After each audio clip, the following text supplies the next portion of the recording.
A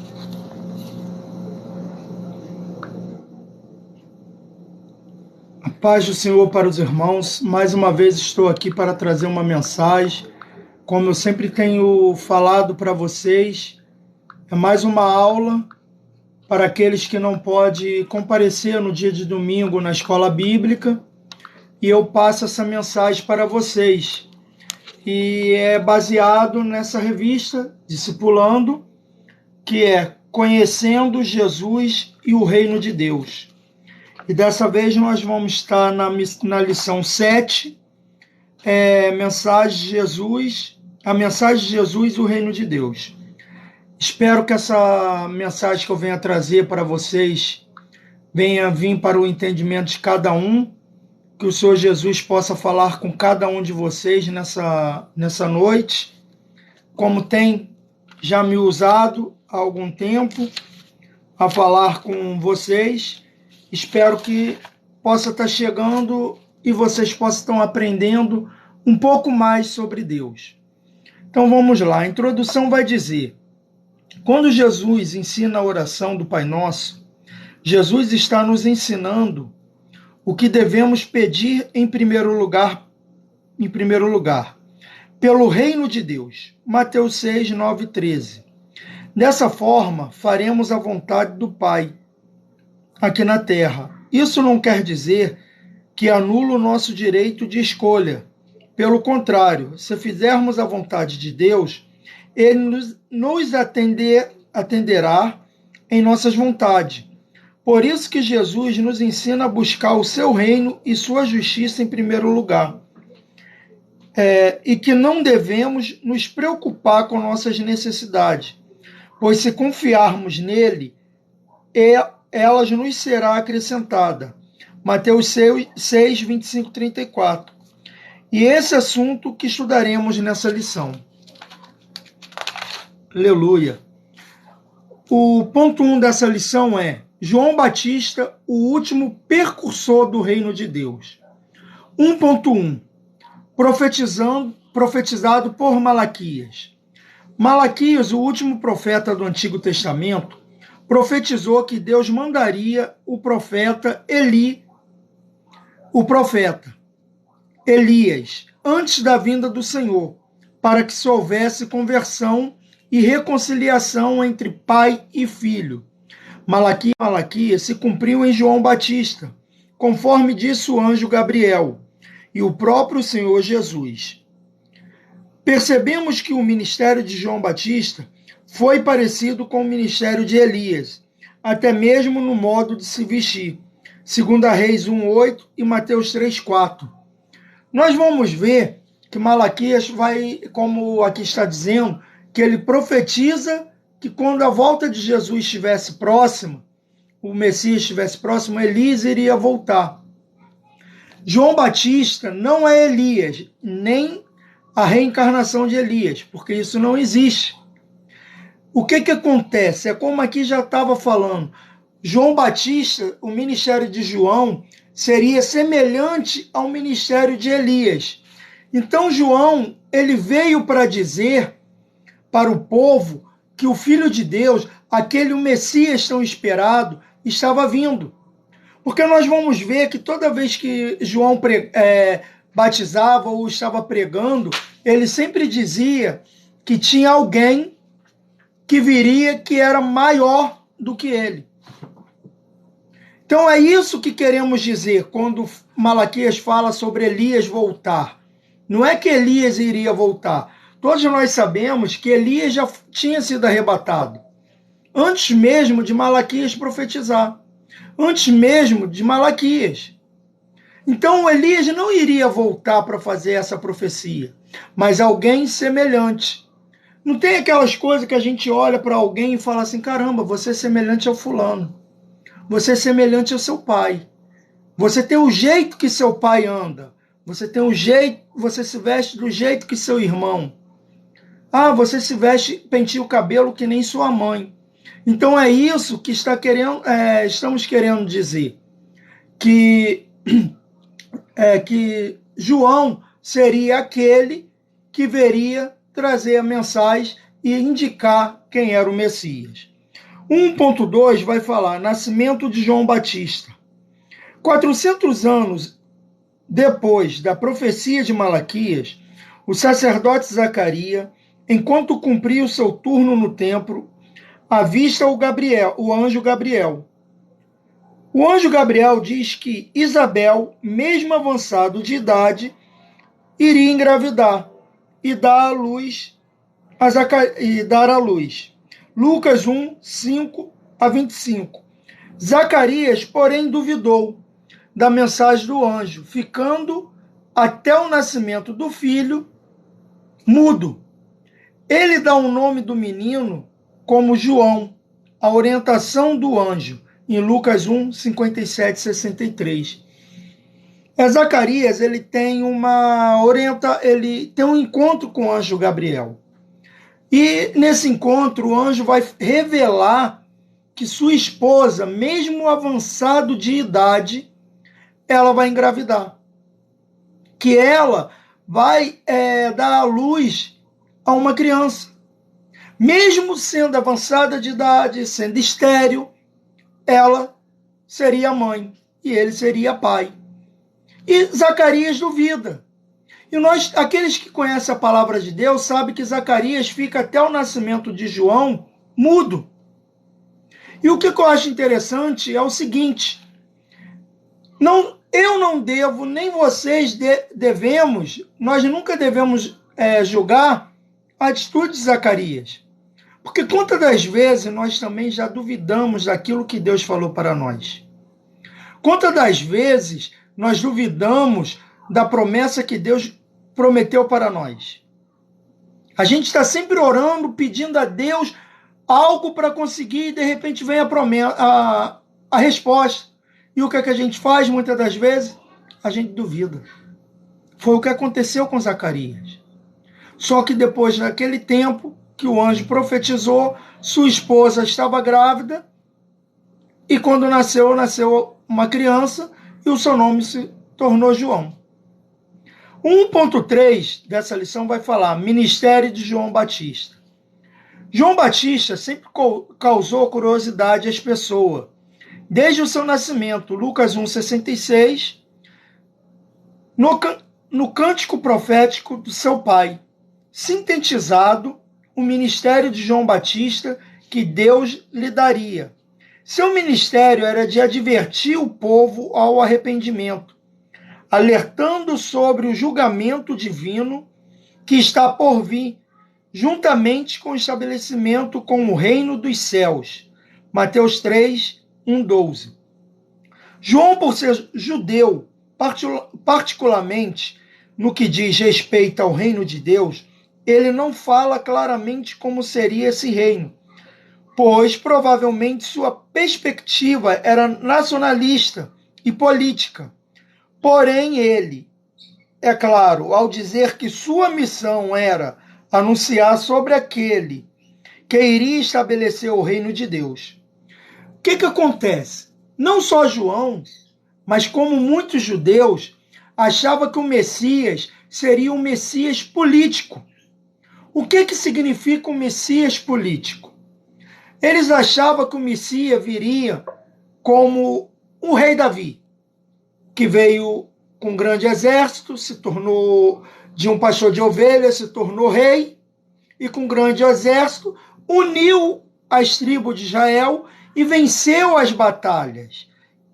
Então eles achavam que o Messias que iriam vir como Davi veio, de uma linhagem nobre, lá como um rei. Eles achavam, o Messias vai vir de um castelo, vai vir como um rei. Só que o Messias não veio dessa forma. E Jesus, ele não veio para resolver a questão política. Ele veio para salvar a humanidade. Jesus, ele veio para salvar a nossa vida, a nossa alma. Ele não veio para destruir o exército humano. Ele veio para destruir o exército de Satanás. Ele veio para destruir o exército espiritual. Ele veio trazer a humanidade para o plumo, novamente. Aproximar a humanidade de Deus. Coisas que os profetas não conseguiram. E outros líderes, juízes daquela época, não conseguiram aproximar a humanidade de Deus. Nós vamos ver que Jesus primeiro ele vem para quem? Para os seus, para os judeus. Só que a maioria dos judeus o renega, não quer saber de Jesus. E isso acaba fazendo com que Jesus faça aquilo que Deus escolheu para o povo escolhido, evangelizar as nações. Que a promessa não era somente para o povo de Deus, o povo de Israel, era para todas as nações.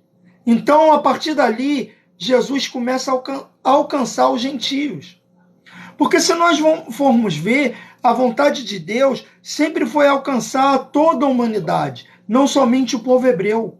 Porque nós vamos ver mesmo, na própria descendência de Jesus, existe uma cananeia e uma moabita. A cananeia é Ruth, me perdoe, a cananeia é Raabe, e a moabita é Ruth. Então, olha só a vontade de Deus, sempre aproximar a todos que estavam à sua volta, a volta do povo escolhido, para ele. É essa que era a vontade de Deus. E o povo judeu, o povo escolhido, ainda não tinha entendido isso. Jesus Cristo, fundador, iniciador do reino de Deus.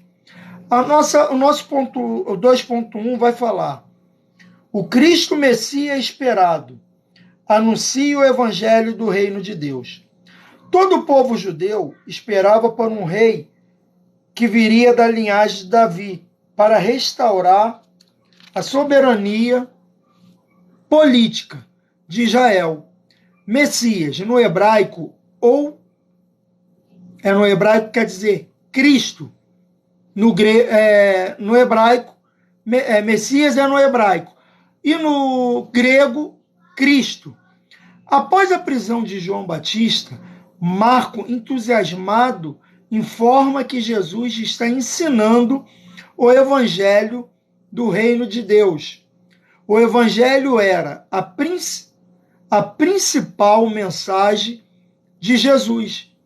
Discípulos e apóstolos, discípulos e apóstolos. A mensagem de Jesus era guardada com muita ansiedade, pois muitos achavam que ao ouvi-la, todos os seus problemas acabariam, só por serem descendentes de Abraão. João Batista sempre o repreendia, falando que até as pedras Deus poderia fazer descendente de Abraão. Mateus 3:9, Lucas 3:8. Então, olha o que eu estava falando aqui. Os judeus achavam que só eles tinham o direito do reino de Deus, porque eles achavam que como eles eram filhos de Abraão, eles eram da descendência de Abraão, eles eram os únicos que tinham o direito ao reino dos céus. Só que se nós formos voltar lá atrás, nós vamos aprender o seguinte, lembrar o seguinte, que Deus fala que para Abraão, que será bendita todas as famílias da terra, através de Abraão. Através de Abraão, nós alcançamos a bênção de Deus. Então, Deus está falando ali, Abraão, a bênção não é só sua, a bênção da humanidade. Basta somente uma coisa, ela se voltar para mim. A partir do momento que a humanidade se voltar para mim, de volta, eu vou abençoá-los. E lembre-se, a outra promessa que Deus faz para Abraão: eu abençoarei aqueles que te abençoarem e amaldiçoarei os que te amaldiçoarem. Então, que a gente venha guardar isso em nosso coração. Eu acho que é bem melhor a gente abençoar do que amaldiçoar. Porque quando a gente abençoa, seremos abençoados. E quando nós amaldiçoamos alguém, também seremos amaldiçoados. O 2.2 dessa lição vai falar o batizador com o Espírito Santo. João Batista anuncia que viria um que batizaria após o batismo nas águas, com o Espírito Santo e com fogo. como forma de revestimento. O batismo nas águas explicava algo que já acontecia. Já o batismo de Jesus era para revestimento permanente de algo que se iniciaria. O comissionador dos anunciantes do reino de Deus. Esse é o 2.3. Aprendemos que devemos anunciar o reino de Deus em Lucas 9:2. Vamos aprender que, além de pregar o reino de Deus, estamos aqui para curar os enfermos. Em Lucas 10:8-9, quando Jesus envia seus 70 discípulos, aprendemos que o anúncio sobre o reino de Deus e a cura para os enfermos são para todos aqueles que os receber. Temos que continuar a anunciar o reino de Deus para todos, em todos os lugares que formos recebidos. Continuar a obra de Jesus, que Jesus começou. Marcos 16:15. Então, o que acontece? Jesus ele veio aqui na terra, o principal, anunciar o reino de Deus. Nos aproximar de Jesus, de Deus cada vez mais. E também de trazer a cura para aqueles que necessitam, para os enfermos. E essa cura não é somente a cura física, é também a cura na alma. Quantas das vezes uma doença física ela é atraída ela é causada através da doença na alma, amargura. Se a gente for lembrar de Noemi, quando volta de Moabe para Belém, a gente vai ver que ela está amarga. Quantas das vezes, por a gente passar por grandes decepções, a gente acaba ficando amargurado. A gente acaba ficando triste, angustiado, de uma forma que a gente não consegue agir, de uma forma que parece que não tem mais jeito. Até que apareça alguém, às vezes, para falar conosco. E esse alguém somos nós. Nós temos esse dever de anunciar o evangelho do Senhor e ajudar a curar a alma dessas pessoas. Existem pessoas que já foram comprovadas até cientificamente que a partir do momento que ela se aproximou de Deus, ela foi curada daquela doença física que ela tinha. Existem pessoas, médicos que já deram declaração que teve pessoas que foram curadas de câncer e outras doenças, somente por se aproximar de Deus novamente. E é isso que Deus quer, Ele quer te curar. Ele quer curar o teu físico e a tua alma. A terceira parte dessa lição é o estabelecimento do reino de Deus. 3.1. O conceito de reino de Deus. A expressão reino de Deus não é citado no Antigo Testamento e nem no período intertestamentário. Essa expressão dita exclusivamente por Jesus com uma pequena ocorrência com João Batista, que nos recomenda um governo ideal, teocrático, que só existiu no paraíso, um governo que tinha uma harmonia entre a humanidade e Deus. Temos que entender que uma expectativa humana diferente acerca do reino de Deus, a vontade divina sobre o mesmo reino. O reino de Deus significa que Deus reina sobre todas as coisas. Isso não tem acontecido ainda, pois o pecado nos priva de ter o privilégio desse governo. Para que esse governo aconteça, temos que permitir espontaneamente a submissão divina sobre nós.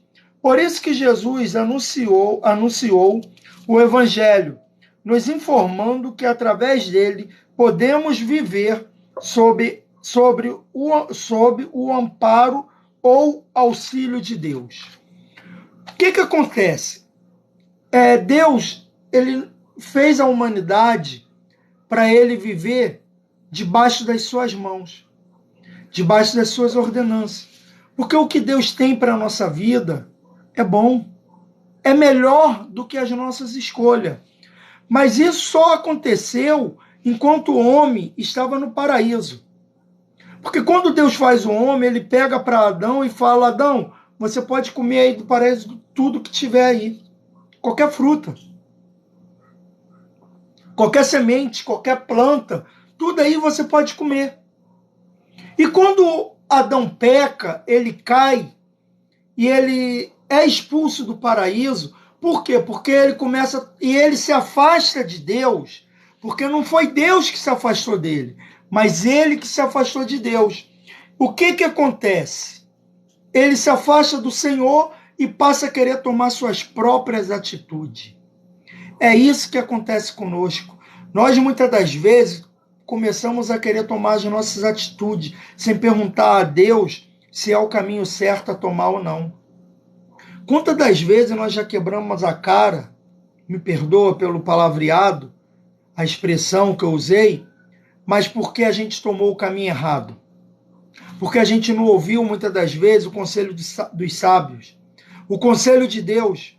Muitas das vezes a gente, antes de eu resolver uma coisa, eu vou orar a Deus. A gente ora e Deus fala, não vai. E a gente, não é Deus falando, não, eu vou. E aí quebra a cara.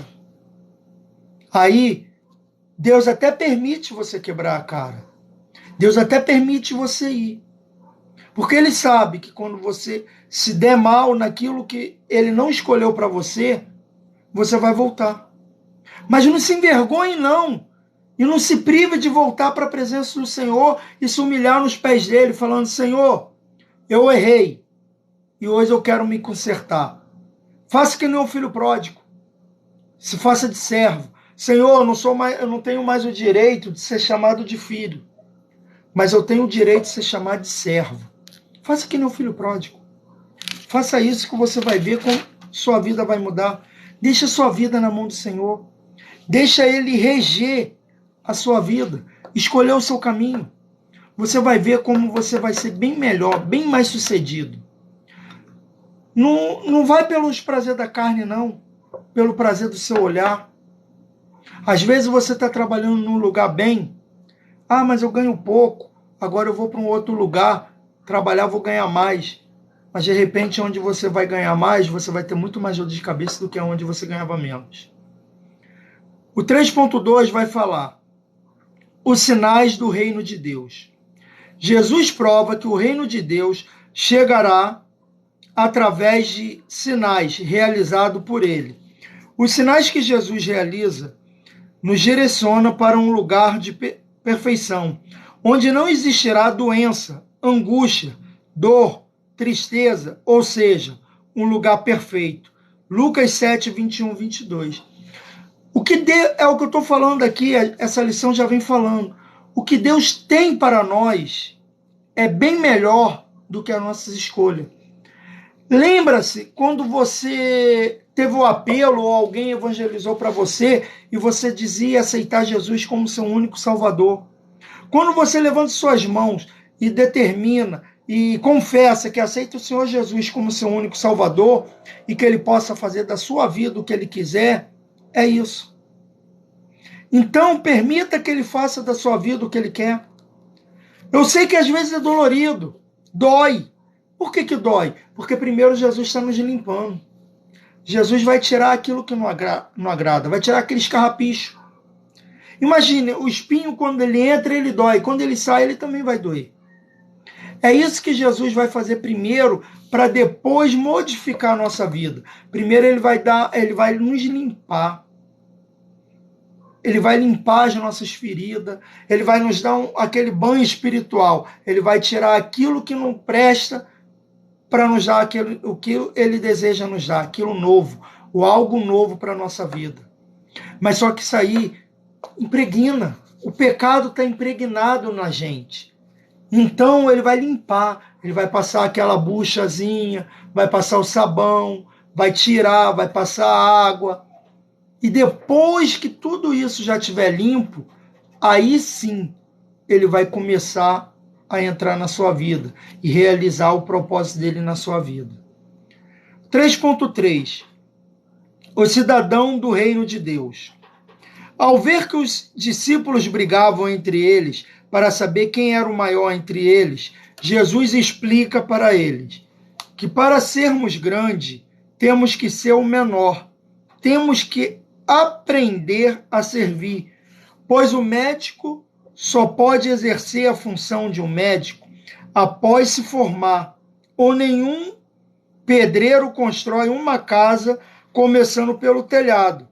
Primeiro ele limpa o terreno para depois começar a construir. Ao ver Jesus, ao ver seus discípulos discutindo novamente em quem seria o maior, Jesus ensina que se você quer ser o maior, primeiro você tem que aprender a ser menor. Certa vez, perdoe, meus amigos, certa vez eu trabalhei em um escritório como auxiliar de tesouraria. Porém, antes de ser auxiliar da tesoureira, eu fui contínuo, chefe dos contínuos, auxiliar de escritório, para depois ser auxiliar da tesoureira. Primeiro eu tive que aprender para depois exercer. Então, a gente pensa logo em querer ser primeiro, ser o máximo. Outro dia eu estava conversando com o pessoal lá na igreja, que muitas das vezes a gente fala assim, eu queria ser que nem Daniel, um homem sábio, mas só que a gente se esquece que Daniel foi levado cativo, ele entrou na cova dos leões, ele passou por muitas outras dificuldades, que às vezes a Bíblia nem revela. Quantas dificuldades Daniel levou para chegar até ser sábio? Ser o governador da Babilônia. Eu queria ser que nem Davi. Davi foi perseguido quase a vida dele toda por Saul, por nunca ter feito nada contra Saul. A única coisa que Davi fez, e sem intenção nenhuma, foi ganhar os inimigos de Israel, ajudar o rei Saul. Só que ele se sentiu enciumado por causa de uma música que as mulheres fizeram. Porque falava que Saul tinha matado seus milhares, mas Davi tinha matado seus 10 milhares. Então era aquele, Davi matou mais do que eu. Então ele se sentiu enciumado, ele teve inveja de Davi. Então o que acontece é o seguinte, para a gente querer chegar em algum lugar, a gente primeiro tem que aprender. Hoje, para mim estar aqui sentado, passando essa aula para vocês, eu primeiro aprendi. Quantas e quantas vezes eu falava, Senhor, eu quero pregar a tua palavra. Eu quero pregar a sua palavra. Aí um dia Deus falou para mim, meu filho, então se prepara. E aí eu comecei a ler mais. Ler algumas pregações, ler alguns estudos, ler a palavra, ler a Bíblia todos os dias, ler alguns livros que vai ali lado a lado com a Bíblia, que vai acrescentando algo ali. Porque é dessa forma que tem que ser. É como eu li aqui. Nenhum médico pode exercer a sua função sem ter se formado. Mas ele sabe, ele tem um dom. Beleza, ele tem um dom. Mas ele tem que se formar por lei. Porque se ele não for formado, como é que ele vai exercer? Ele vai exercer ilegalmente? Então é isso que Deus quer falar para nós. O pedreiro, é como eu falei, ninguém constrói uma casa começando pelo teto. Como que você vai manter o teto lá em cima? Se você não fez as paredes, não fez as colunas, não preparou o solo. Mas eu sou pequeno, eu quero ser o maior pregador. Você quer ser o maior pregador? Vai ser primeiro o melhor aluno. Se humilha. Para você estar lá em cima, você primeiro tem que começar aqui de baixo. Hoje eu sou pastor, mas eu não comecei como pastor. Eu fui auxiliar de trabalho, eu fui diácono, fui presbítero, hoje eu sou pastor. Pastor e professor da escola bíblica dominical. Mas por quê? Eu sentei primeiro para aprender. Eu não saí dando aula, não me tornei pastor da noite para o dia. Passei por lutas. Passo por lutas até hoje. Então, se você aprenda com Jesus, se você quer ser o maior, Aprenda primeiro a ser menor. O que Deus quer dizer aqui é o seguinte: não é que você tem que se rebaixar, não é isso. É que você tem que ser humilde para aprender, para depois você passar a mensagem adiante. A conclusão dessa aula é: em Filipenses 2, 5, 11, Paulo nos orienta que devemos ter o mesmo amor que Jesus teve por nós.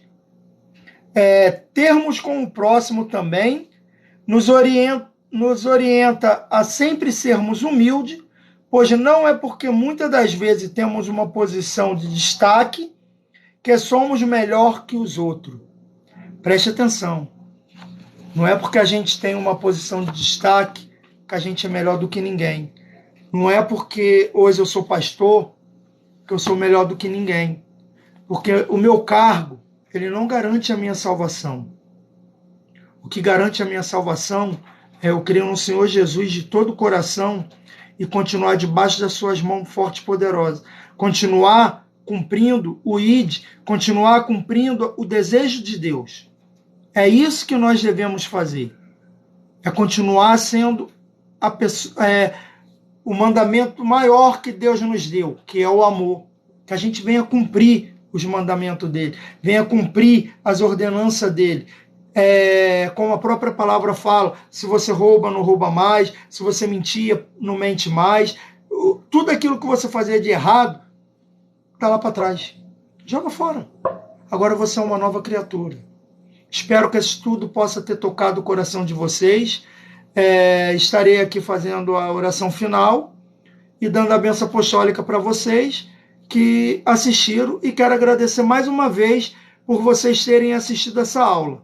Próxima vez, se vocês quiserem compartilhar com seus amigos, compartilhe, porque é muito bom estar falando e vocês estariam me ajudando a compartilhar e a pregar a palavra do Senhor. Pai, em nome do nosso Senhor Jesus Cristo, toma cada um que ouviu, a cada um que vai ver depois quando eu botar nas redes sociais, que o Senhor toma cada um deles, Pai. Se aqueles que ouviram essa mensagem ainda não entregaram a vida para Ti e sentir no coração, e agora ele levante a sua mão e diga: Senhor Jesus, a minha alma é Tua, o meu corpo é Seu, a minha vida é Sua, e a partir de hoje eu te aceito para fazer da minha vida o que o Senhor desejar. Amém. Pai, então toma cada um em Tuas mãos. Coloque a mão de vocês em forma de concha. O grande amor de Deus, a graça do nosso Senhor Jesus Cristo e a doce consolação do Espírito Santo, seja não somente hoje, mas para todo sempre. A igreja diz amém. Maranata, ora vem, Senhor Jesus. Até a próxima segunda, e que o Senhor Jesus abençoe a cada um de vocês.